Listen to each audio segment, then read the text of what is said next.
My family kicked my 7-year-old and me out during Christmas dinner. You should leave and never return, my sister said. Christmas is so much better without you, Mom added. I didn't beg. I just said, then you won't mind me doing this. 5 minutes later, they were begging me to undo it. Technically, I didn't even get to finish my meal.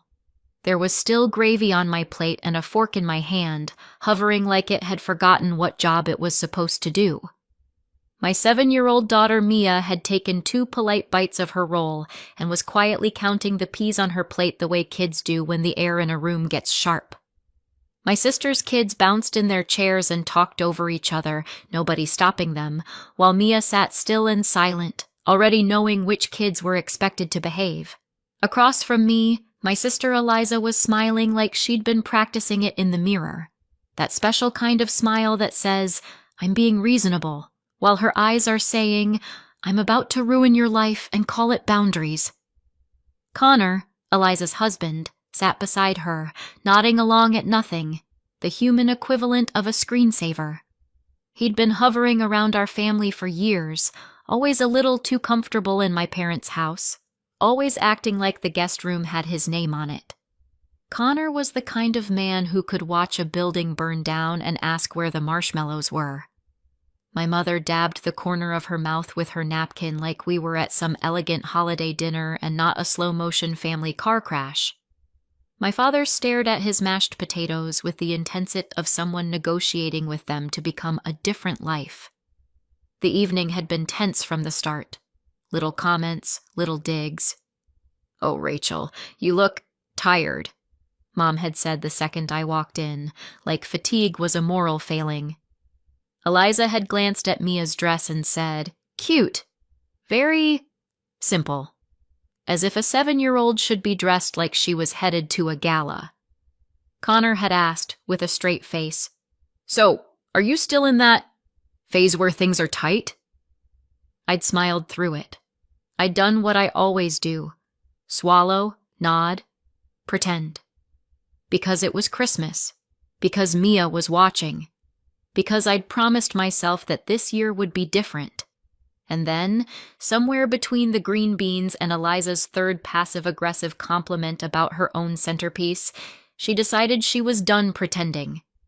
She set down her fork like she was putting down a gavel. We need to talk, she said. My stomach sank. Not because I didn't expect it, because I did, but because I knew exactly what kind of talk this was going to be. The kind where I'm not allowed to have feelings, and if I do, they get called dramatic. Eliza leaned back in her chair.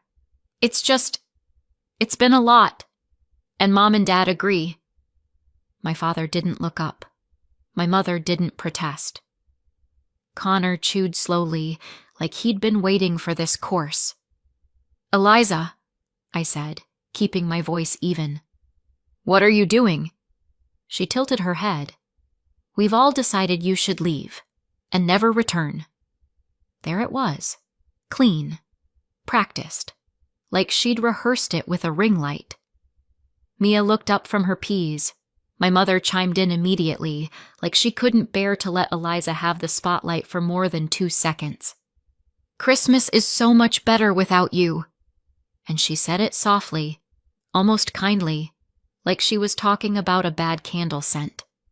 I blinked. Once. Twice. I looked at Dad. He finally lifted his eyes, and for a second, just a second, I thought he might say something. Anything. A protest. A correction. A simple, hold on. But he didn't. He just looked tired, and silent, and complicit. Mia's little hand tightened around her fork. I felt something in my chest crack, quietly, politely, like a plate slipping off a counter in another room. And I knew I had 2 choices. I could beg, I could explain. I could do the whole humiliating routine where I try to prove I deserve to exist in my own family. Or I could stop auditioning. I set my fork down. Mia, I said gently, keeping my eyes on her. Honey, Can you go grab your coat? And your little backpack? We're leaving. She didn't hesitate. She slid out of her chair like she'd been waiting for permission. Okay, she said. No argument. No tears. Just relief wrapped in a child's voice. She walked out of the dining room toward the hallway, and something about how quickly she went, how easily, made me feel sick. Like she'd been carrying this discomfort longer than I wanted to admit. The moment she disappeared around the corner, the room shifted. Eliza crossed her arms. Good. That's settled. Connor gave a little sigh, like we'd just resolved a scheduling conflict. My mother's mouth tightened. Rachel, don't make this harder than it has to be. I stared at them. All of them. And I felt my face do something unexpected. It smiled. Not a warm smile. Not a friendly one. The kind of smile you make when you realize you've been trying to win a rigged game. Okay, I said calmly. Eliza looked smug. Finally. I stood up slowly, pushing my chair back. Then you won't mind me doing this. They all watched me like they were waiting for a tantrum, for tears, for a dramatic speech. Instead, I walked past the dining room doorway into the kitchen and stopped at the cupboard near the end of the counter. I'd put them there earlier, tucked away, hidden behind the stack of holiday platters like some pathetic little secret. I'd told myself I was being careful, thoughtful, waiting for the right moment. Turns out the right moment was the moment they told me I didn't belong. I opened the cupboard and pulled out 3 pieces of paper. Plain. Crisp. Heavy. Each one had a name scrawled on the front in thick black marker. Mom. Dad. Eliza. Eliza's brows lifted. What is that? Connor scoffed. Are those cards? My mother actually laughed, like she couldn't help herself. Rachel, what are you doing? This is ridiculous. I looked at her. Is it? Dad finally spoke, his voice flat. If you're trying to guilt us... Oh no, I said, still smiling. This isn't guilt. This is just consequences. Eliza stood up, exasperated. You think we need your gifts? You think we're going to miss whatever little... I didn't let her finish. I took the one labeled Mom and tore it straight down the middle. The sound was soft. Paper ripping shouldn't be that loud, but in that room it felt like a gunshot. My mother's smile faltered. Rachel. I tore the one labeled Dad next. Slow. Clean. Deliberate. Dad's face tightened. Connor sat up a little straighter, like his brain had finally loaded. Eliza's smugness cracked at the edges. Stop it. What are you... I tore the one labeled Eliza last. That one, I didn't even hesitate. I dropped the pieces onto the counter in 3 neat piles, like offerings. There was a beat of silence where none of them moved. Then Connor barked out a laugh, too loud and too forced. Okay, wow, that's insane. Eliza's voice went sharp. You're proving our point. Mom shook her head like she was watching a stranger. This is exactly why... I didn't argue. I didn't explain. I just turned. Mia was in the hallway, already in her coat, tiny backpack slung over her shoulder. She looked up at me with wide eyes, but she didn't look surprised. I took her hand. We're going, I said, and we walked out the front door. Cold air hit my face, the kind of cold that makes your lungs wake up. As we stepped down the porch steps, I glanced back through the window without meaning to. I saw them staring at the counter, then moving, not angry anymore, curious. Mom leaned forward and picked up a torn piece. Dad came closer. Eliza snatched something and started pressing it together like a puzzle. Their faces changed in real time. Smug to confused, confused to pale, pale to panicked. And then, Through the glass, I saw my mother's mouth open wide, like she was screaming. I couldn't hear it clearly at first. Then I could. The door flew open behind me. "Rachel!" Footsteps. Fast. Clumsy. Eliza's voice, higher than I'd ever heard it. "Wait! Wait! Come back!" Mia's hand tightened in mine as we reached the car. "Rachel!" Mom's voice cracked. "Please! Please! You can't—" Dad sounded different too. Not calm. Not silent. "Rachel, stop! Just stop and talk!" I opened the car door, still holding Mia's hand. I looked at their faces, pale, frantic, transformed. 5 minutes ago, they'd told me Christmas was better without me. Now they were begging me to reverse something they still couldn't admit out loud. I slid into the driver's seat. Mia climbed in beside me. I started the engine, and I drove away. My sister Eliza is 6 years older than me. That matters more than you'd think. 6 years is the difference between being the baby everyone fusses over and the kid who's old enough to know better. 6 years is the difference between being precious and being useful. Eliza was the golden child before she had a full set of teeth. My mom used to say she was a miracle, like she'd personally negotiated with the universe for a daughter who could smile on command. Eliza was the kid strangers complimented in grocery stores. "What a little lady," they'd say. "So well behaved." I was the kid behind her, holding the cart, being told not to touch anything. If Eliza cried, the world stopped. If I cried, I was dramatic. Eliza got dance lessons. I got told to watch her while Mom ran errands. Eliza got, "She's just passionate." I got, "Why can't you be more like your sister?" Holidays were where it really showed. Eliza would open gift after gift while everyone watched. She'd squeal perfectly, laugh perfectly, hug Mom perfectly. My mother loved that. Loved the performance of it. Loved having a daughter who could make her look like the kind of mother people complimented. I'd get something practical. Pajamas, a sweater, a book. Then I'd get handed a trash bag and told to clean up the wrapping paper. And the craziest part is, I didn't even know it was wrong for a long time. When you grow up inside a system, you assume it's just how gravity works. By the time I was a teenager, I'd perfected the art of making myself small. I learned which subjects made my mother sigh, which opinions made Dad go quiet, which emotions made Eliza roll her eyes.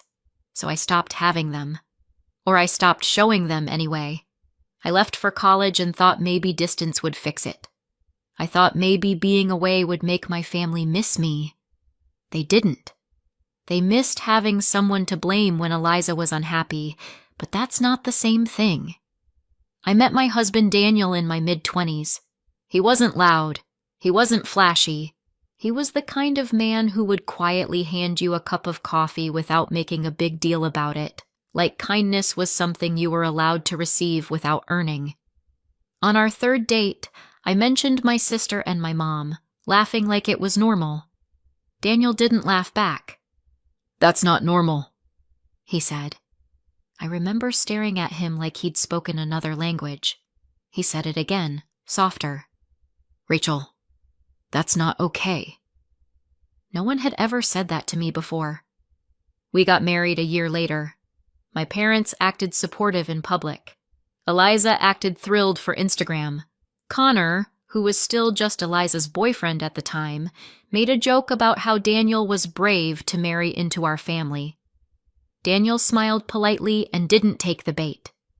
Daniel worked as a construction engineer. He was proud of it. He liked building things that lasted, liked solving problems most people didn't even notice were there. He worked long hours on big projects, commercial builds, renovations, entire sections of city blocks that used to be empty lots. It paid well, not private jet well, but well enough that we weren't constantly counting pennies. And because I'm apparently incapable of not trying to win my family's love, Daniel and I quietly started helping my parents. Nothing insane, nothing dramatic, Just a consistent $200 a month, every month, like a little financial life support line. Sometimes more if something came up. Car trouble, a utility bill, an emergency that somehow always arrived right after Eliza bought something expensive. My parents never thanked me properly, not once in a way that felt real. It was more like they accepted it, like it was a natural resource that had finally started producing again. Eliza took credit for it in her own special way. She'd say things like, "I told them we'd figure it out," as if she'd personally worked overtime to cover the payment. Connor would nod and say, "Family takes care of family," and I would swallow the irritation because Daniel would squeeze my hand under the table and remind me, without words, that I wasn't crazy. Then came the day everything broke. 6 months ago, Daniel died at work. He was on site for a routine walkthrough, a normal day, a day he didn't think would be his last. A scaffold platform collapsed, just gave out under him. Later we learned there had been complaints, warnings, little corners cut because someone wanted to save time, money, paperwork. They called it a tragic accident in the first statement, like tragedy is something that just happens randomly, like weather. But the investigation called it preventable. I remember getting the call. I remember the way my body went cold. I remember sitting on my kitchen floor with my phone pressed to my ear and thinking, this can't be real. This can't be my life. Then it was. After the funeral, everything got practical in the worst way. Bills didn't pause because I was grieving. Groceries didn't become free because I'd lost my husband. Mia still needed school clothes and dinners and bedtime stories, and I was suddenly doing all of it alone. The $200 a month to my parents stopped immediately, not out of spite, out of reality. I could barely keep my own lights on. My family noticed the missing money faster than they noticed my grief. Mom started calling more often, but not to ask how I was, to ask, in that careful voice, whether I was still managing. Eliza asked if I was being smart with my finances, like Daniel's death was a budgeting issue. Connor made a joke about how life insurance must be nice, and then laughed when no one else did. I didn't ask them for help right away. I lasted longer than I should have, because asking my family for anything feels like handing them a weapon. But 1 month I had to. Mia got sick. I missed work. The car needed a repair. The numbers didn't work. So I asked. Not for a fortune, not for a bailout. Just enough to cover the gap. My parents sent a small amount, and then my mother posted about it. A Facebook post with a sad emoji and a smiling family photo like they had just donated a kidney. "Sometimes you have to step up for family," she wrote. "Even when it's hard. Praying Rachel learns to stand on her own again soon." Eliza commented first, "We're always here for her." Connor reacted with a thumbs up. I wanted to crawl out of my own skin. I didn't tell anyone that Daniel and I had been sending them money for years. I didn't correct the narrative. I didn't fight. I just stopped asking for anything ever again. And I kept quiet about the one thing that might have changed everything, the payout. Because it didn't come right away. It wasn't some magical check that appeared the moment Daniel died. There were lawyers, paperwork, delays, meetings, phone calls that made my stomach twist. The company dragged its feet. Their insurers moved like molasses. Everything took time. I hired someone to handle it because I couldn't carry grief and bureaucracy at the same time without collapsing. For months, it felt like shouting into a void. And then, very recently, right before Christmas, it finally came through. A life-changing amount. More money than I'd ever seen attached to my name. I stared at the account balance the way you stare at a stranger who looks exactly like someone you lost. Like it couldn't be real. I didn't spend it. Not really. I didn't run out and buy a new car or a new wardrobe or a new personality. I still looked like myself. Still sounded like myself. Still had a kid who needed snacks and a bedtime story, but the number was there, And the first thing I thought, because I am apparently committed to learning lessons the hardest possible way, was I should help them. Mom and Dad were older, still working, still drowning in debt they never admitted out loud. Eliza was always between opportunities in the way only people with safety nets can be. Connor had a talent for turning other people's money into our plans, and I thought, maybe this could fix it. Maybe this could buy peace. Maybe if I walked into Christmas and handed them something big, something that mattered, they'd finally see me as more than a burden. So I took a massive chunk of it and prepared 3 gifts, 3 pieces of paper, 3 names. I drove to their house with Mia in the back seat, telling myself this was a fresh start, telling myself this would change everything. Meanwhile, all they could see was the version of me they'd created in their heads, the broke widow who showed up at Christmas to ask for more. They chased me all the way to the end of the driveway, Eliza barefoot on the cold pavement, Mom clutching her coat around her shoulders like she was the victim of the weather, Dad moving faster than I'd seen him move in years. Funny what urgency does when it's tied to money. "Rachel!" Mom shrieked. "Stop! Please!" "Undo it!" Connor yelled from behind them, because of course he did. Mia stared out the window, silent, her face pale in the dashboard light. I didn't stop the car. I didn't roll down the window. I just drove. Not because I was trying to be dramatic, but because I didn't trust myself to speak. Not with Mia right there hearing every word. Not with my heart hammering in my chest and my hands shaking on the steering wheel. I drove until the streets blurred. I drove until Mia whispered, "Where are we going?" And that's when it hit me. I couldn't go home. Home was a couple of towns away. I'd planned to stay at my parents' house overnight. That was the whole point. Christmas together, family together, like I could stitch us back into something whole. Now it was late. Mia was exhausted, and I wasn't about to drive 2 hours through the dark with a kid who'd just watched her grandparents throw her out like trash. So I pulled into the parking lot of a hotel off the highway. Not a motel. Not a roadside place with flickering lights and suspicious carpet stains. A real hotel. Warm lobby. Clean smell. A place where the person at the front desk smiled at Mia like she mattered. Because if I couldn't give my daughter a loving family, I could at least give her a safe room and hot chocolate. I booked a room with 2 beds. Mia kicked off her shoes and climbed onto one of them like she'd been holding her breath all day. I sat on the edge of the other bed and stared at my hands. For a minute, neither of us spoke.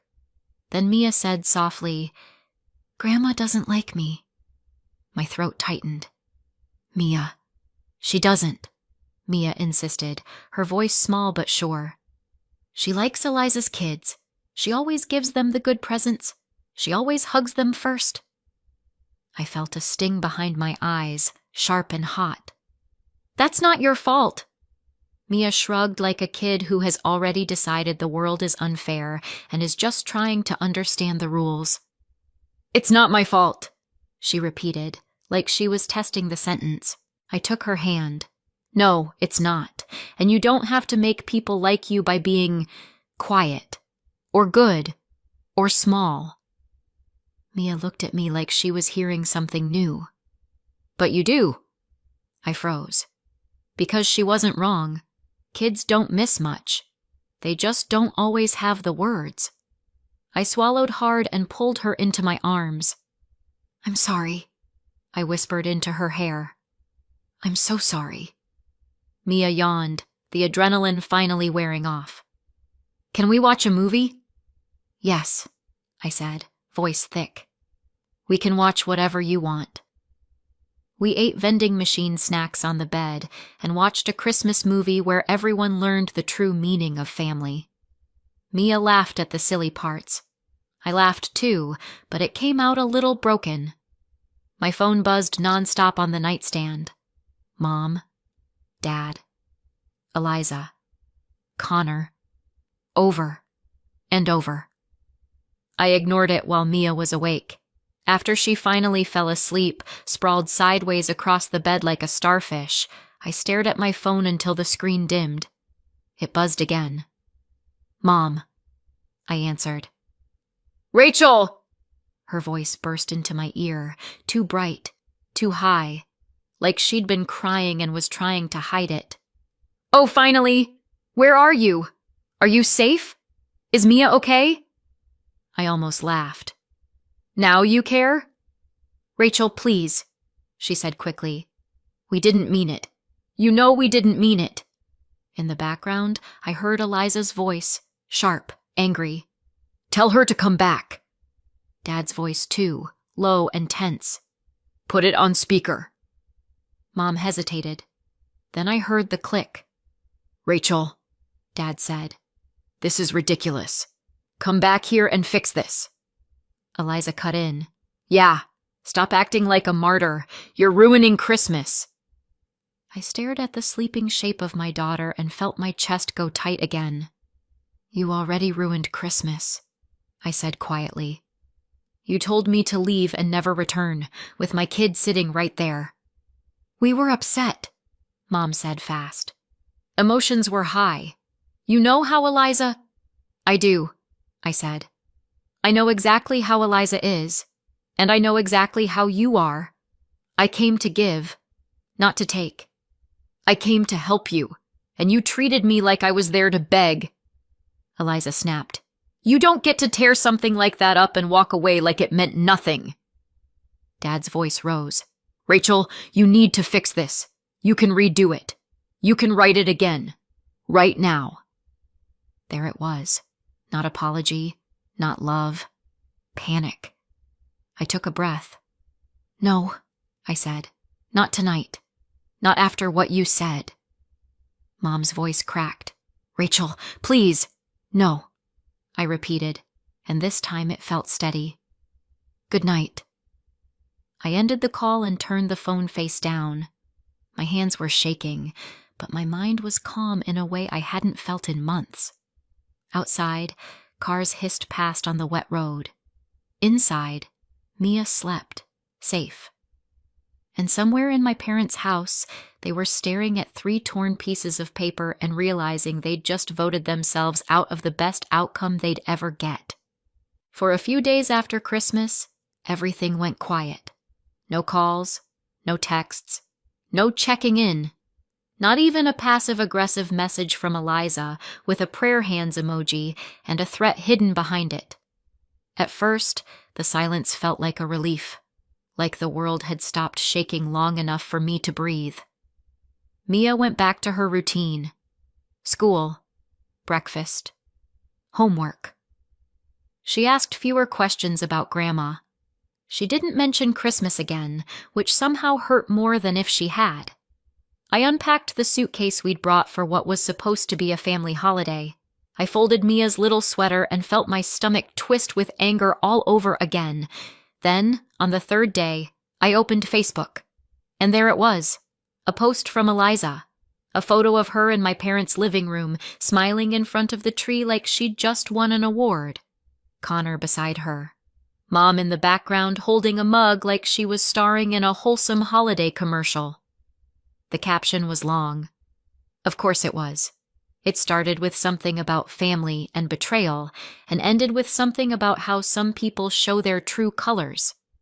She didn't use my name at first, which was almost worse, like I was a rumor.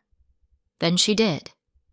"Rachel showed up on Christmas looking for sympathy," Eliza wrote. "And when we finally set boundaries, she humiliated our parents and stormed out. Some people will take everything and still demand more." Comments poured in under it. Aunts, cousins, people I hadn't spoken to in years. "Praying for your parents. Some people are so ungrateful. Poor Mom and Dad." Then Eliza went for the throat. "And yes," she wrote, "before anyone asks, Rachel got a huge payout from Daniel's death, and she won't give her own family a penny. She'd rather punish us than act like a decent human being." I stared at the screen, my hands cold. I profited off my husband's death. That's what she was implying. That I was lucky. that I should be grateful, that I owed them a cut of grief. My phone started ringing again within the hour, the flying monkeys, as my therapist would probably call them if I had the time to get one. An aunt. I just think you should apologize. Your parents are devastated. A cousin. Eliza said you went crazy and ripped up money in front of them. Another cousin. Is it true you got paid?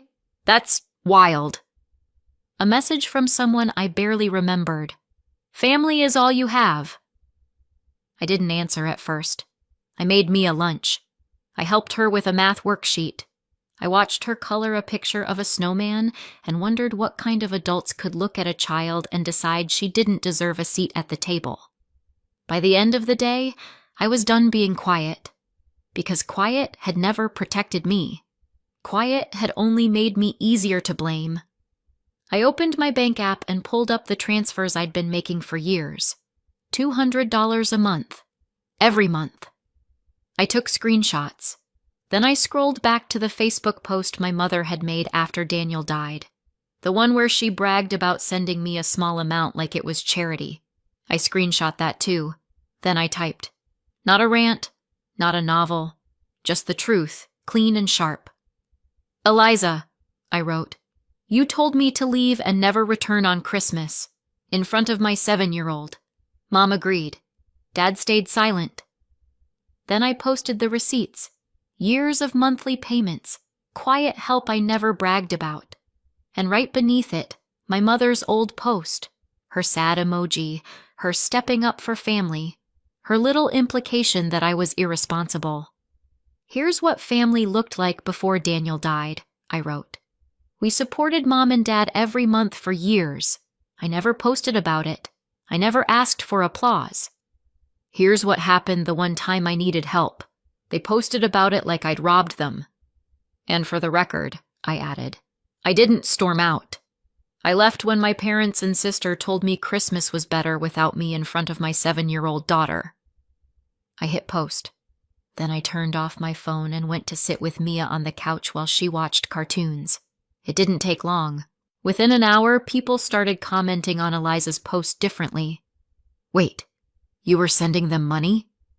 Why did you post about helping her? So you kicked her out and now you want her money? Eliza's comments got defensive, then angry. Then she deleted a few. Mom tried to message me privately. Dad didn't say anything, but I saw his sister, my aunt, comment, "This is disgusting." Rachel and Mia didn't deserve that. Eliza's post got edited, then edited again. Then it disappeared. The next day, the doorbell rang. I looked through the peephole and felt my stomach drop. Mom and Dad were there. Eliza, too. Connor standing behind her like a supportive lamp. And in Mom's hands, a cake. Like frosting could undo cruelty. I opened the door just enough to step into the frame. "Rachel," Mom said, voice too sweet. "Hi, sweetheart." I didn't answer. Eliza smiled. Not the smug one from Christmas. A new one. The kind you wear when you want something. "We just want to talk," she said. "We've all had time to cool down." Dad cleared his throat. "We're family." Mom held the cake up slightly like it was a peace offering and not a prop. "We didn't mean what we said," she rushed. "You know that." I stared at them. "You meant it enough to say it." Eliza's eyes flickered. "That was a moment." "A moment," I echoed. "A moment where you looked at my kid and decided she didn't belong." Connor leaned forward a little. "Rachel, come on. Mia needs cousins. Family." Mia appeared behind me, peeking around my leg. Mom's face lit up instantly. "Mia! Hi, baby! Come give Grandma a hug!" Mia didn't move. Her little hand curled into my shirt. Eliza's smile tightened, but she kept it glued on. "See? This is what we're talking about. We can fix this. We just need to be together." I could practically hear the unspoken part. We just need access. We just need the door open. We just need you close enough to pressure again. I took a breath. "No," I said. Mom blinked. Rachel, no, I repeated. Calm, flat, final. You don't get to throw us out and then show up with cake and pretend you're kind. You don't get access to my daughter after you proved you don't even see her as family. Dad's jaw clenched. You're being cruel. I looked at him. You taught me. Eliza's mask slipped for half a second. The anger flashed. The entitlement. Then she caught it again, quick as a snake. Rachel, she said softly, don't do something you'll regret. I smiled, just a little. I already did something I regret. And it wasn't tearing up paper. I stepped back and closed the door. I locked it, and for the first time in my life, locking someone out didn't feel like cruelty. It felt like protection.